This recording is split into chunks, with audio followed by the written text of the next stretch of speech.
মামা যাবেন? না মা, আমি যাব না। যাবেন না মানে?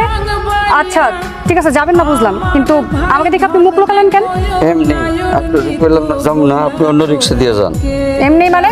দেখি মুখ দেখান না। আপনি যান। হাত সর, বলে দেবো। হাত সর।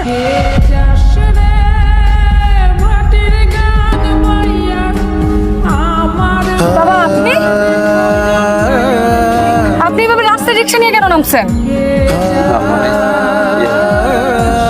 মাগো আসলে কি আপনি আমার বলেন, আপনি আমার খুলে বলেন, আপনি কিসের এত অভাব? আপনি কেন রিক্সা চালাবেন?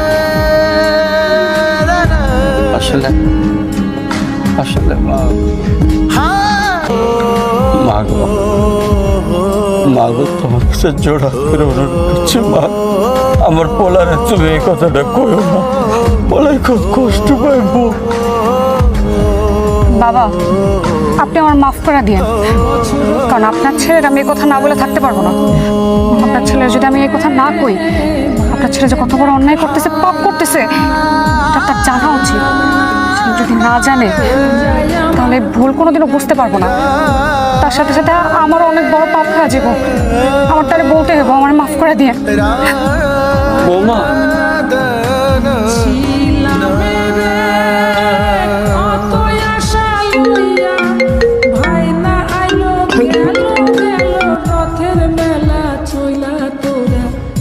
হ্যালো,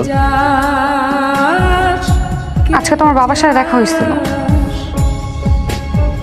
তোমার কাছে কি আর কোনো কথা নাই? হ্যাঁ, তোমার বলছি ওনার কথা তুমি আমার সামনে বলবো না?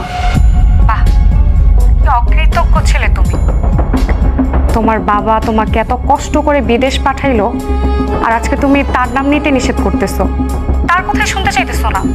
তোমার বাবা অনেক পোড়া কপাল নিয়ে জন্মাইছে বুঝছো, তোমার মতো ছেলে পাইছে, আর তুমি অনেক সৌভাগ্যবান তার মতো বাবা পাইছো। তোমাকে বিদেশে পাঠানোর জন্য তার জমি বিক্রি করছে, ভিটা মাটি বন্ধক রাখছে, আর এখন সে কি করতেছে জানো? রিক্সা চালাচ্ছে রাস্তায়।